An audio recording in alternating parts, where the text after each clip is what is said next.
Bonsoir à tous, ravi de vous retrouver comme chaque soir en direct sur KTV. Nous sommes le mercredi 17 mars et à la une de cette édition. Cela fait maintenant 3 semaines que des violences ont éclaté à Koungou suite à l'annonce des décasages dans le quartier Jamaïque. Aujourd'hui, ce quartier n'existe plus selon les mots du préfet, mais pour les habitants aux alentours, plus rien ne sera jamais comme avant. Quelques-uns d'entre eux souhaitent ne plus y vivre, tandis que d'autres demandent des garanties pour y rester. Nous sommes allés à leur rencontre afin de connaître leur état d'esprit. Un sujet signé Jaïdi Maoulida. À l'origine des violences à Koungou, il y a maintenant 3 semaines, les décasages au quartier Jamaïque. Désormais, ce quartier a été rasé, mais pas de quoi faire oublier les exactions subies par les habitants des résidences aux alentours. Hier,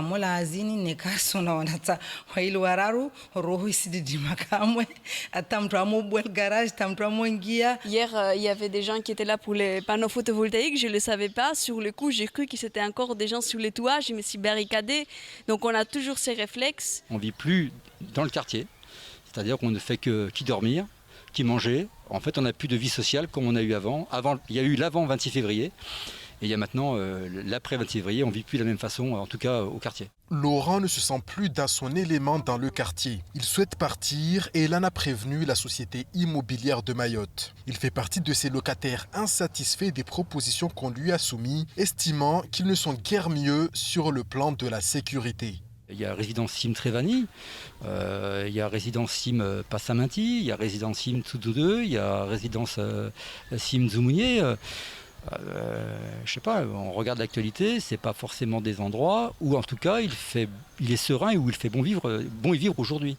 Les habitants qui souhaitent rester dans le quartier ont interpellé la municipalité de Koungou pour demander des mesures de sécurité renforcées. Une réunion a eu lieu et des garanties leur ont apparemment été données. C'était surtout au niveau de l'éclairage public et les gages des plantes qui sont autour de la résidence, là où c'était un peu le lieu de guerre. La mairie nous a rassuré que le sujet il est déjà en route, donc la mise en place des mesures, et par la suite on va essayer de suivre avec eux la mise en place pour nous assurer qu'il n'y aura plus des événements comme ça. Pour l'heure, aucun changement n'est perceptible dans le quartier après cette réunion. Contactés à plusieurs reprises par nos soins, les élus concernés à la mairie de Koungou sont quant à eux restés injoignables.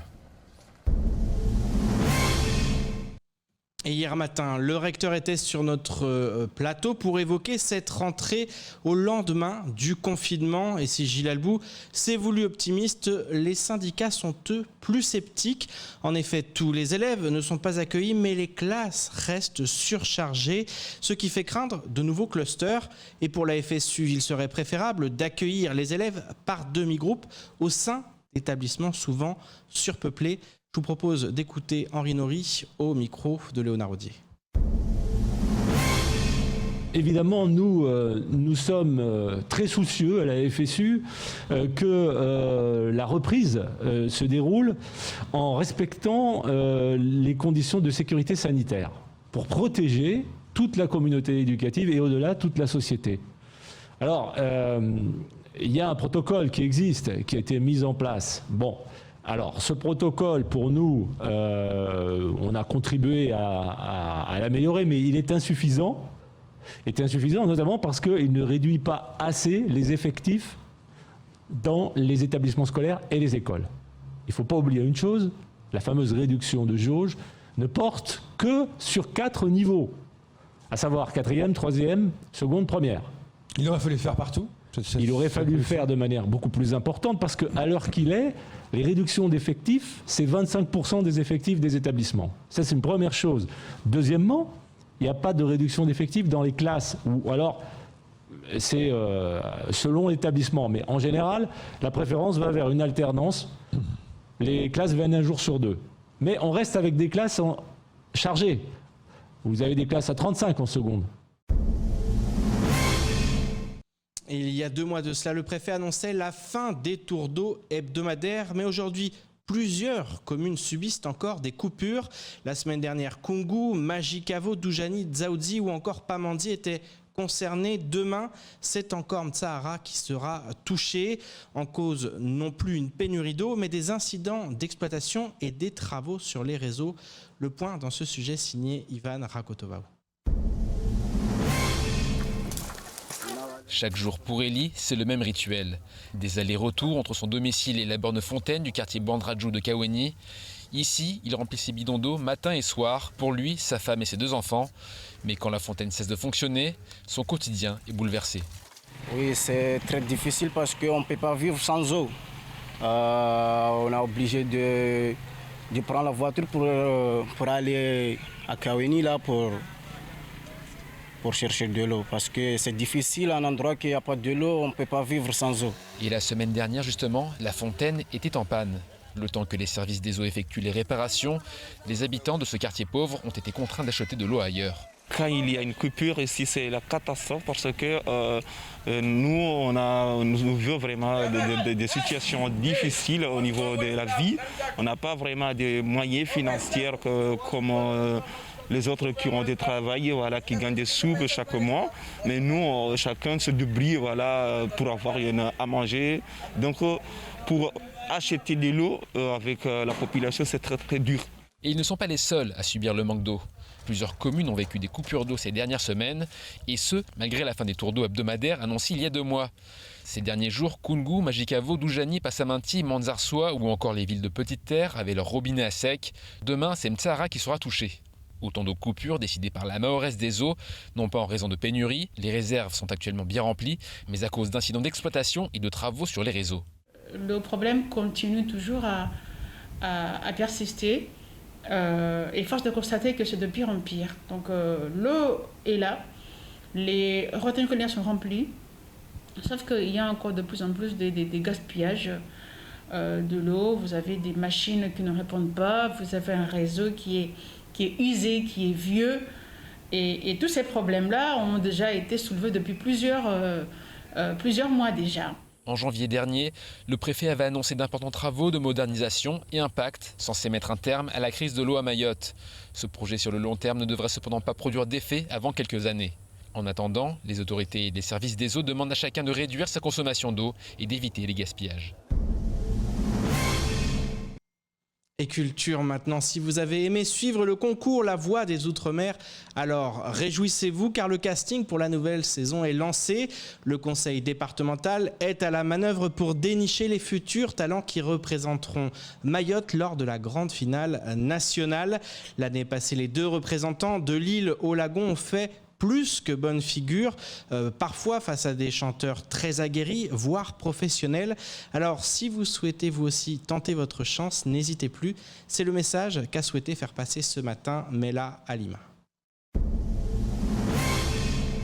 Là, les inscriptions sont ouvertes jusqu'au 15 mai. Donc, il faut aller sur le site www.voixdesoutre-mer.com. Vous aurez la fiche d'inscription, vous la téléchargez et puis vous remplissez. Au cas où si vous avez des problèmes à insérer vos photos, vos vidéos, il faut les envoyer à concours@voixdesoutre-mer.com. Est-ce que tout le monde peut postuler? Oui, il n'y a pas de différence d'âge. C'est ouvert à tout le monde. Au chant, le mlidi, le débat, le daïra, de tout chant lyrique. Si vous avez une belle voix, vous pouvez vous inscrire. Et place maintenant au reste de l'actualité locale avec notamment le baromètre de la lutte contre l'immigration clandestine ou encore la reprise de l'enquête recensement au montage Leslie Vieux-Menet. Le recensement organisé par l'INSEE et réalisé par les communes reprend à partir de demain. L'enquête avait en effet été suspendue à la mise en place du confinement le 5 février.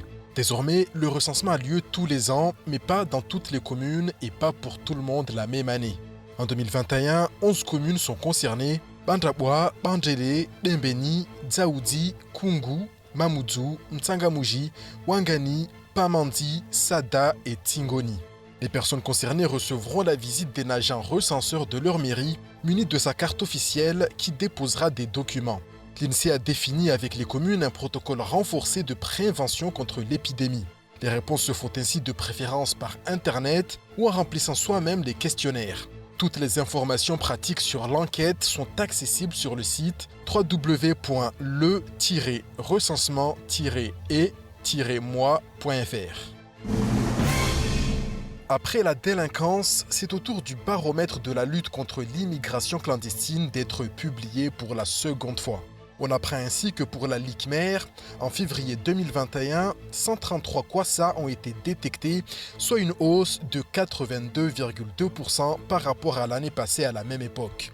116 ont pu être interceptés ou ont fait demi-tour pour une hausse cette fois de 213%. Autre chiffre en hausse de 72%, 644 étrangers en situation irrégulière ont été interpellés en février 2021, parmi lesquels 31 passeurs. Sur Terre, les interpellations ont en revanche baissé de 26% entre février 2020 et février 2021. Le mois dernier, 1769 personnes ont tout de même été interpellées, 1860 reconduites ont eu lieu, soit là encore une baisse de plus de 20%. Enfin, en matière de travail illégal, 89 contrôles ont eu lieu. 18 employeurs et 27 employés ont été concernés par des poursuites. Cela constitue des baisses de plus de 40% par rapport à l'année précédente. Les dates étaient très attendues et elles sont désormais connues. Après plusieurs reports et un manque de visibilité sur le sujet, l'élection tant attendue des conseillers départementaux se tiendra finalement les dimanches 13 et 20 juin 2021. En ce qui concerne le dépôt de candidature du premier tour, celui-ci est fixé du jeudi 22 avril à 8h au vendredi 30 avril à 16h30. Il se déroulera uniquement sur rendez-vous et prendra place au service des élections de la préfecture de Mayotte. Pour prendre rendez-vous, les numéros à joindre sont le 02 69 63 57 04 ou 51 56. Il faudra préalablement imprimer une déclaration de candidature disponible sur le site internet de la préfecture, au même titre que le guide du mandataire. La campagne peut donc réellement commencer, même si dans les faits, les candidats sont déjà connus et nombreux d'entre eux sont même sur le pied de guerre afin de l'emporter en juin prochain. Et c'est ainsi que s'achève cette édition. Merci de nous rester fidèles sur KTV. Je vous donne rendez-vous demain dès 19h pour tout connaître de l'actualité locale. Excellente soirée sur Kwezi.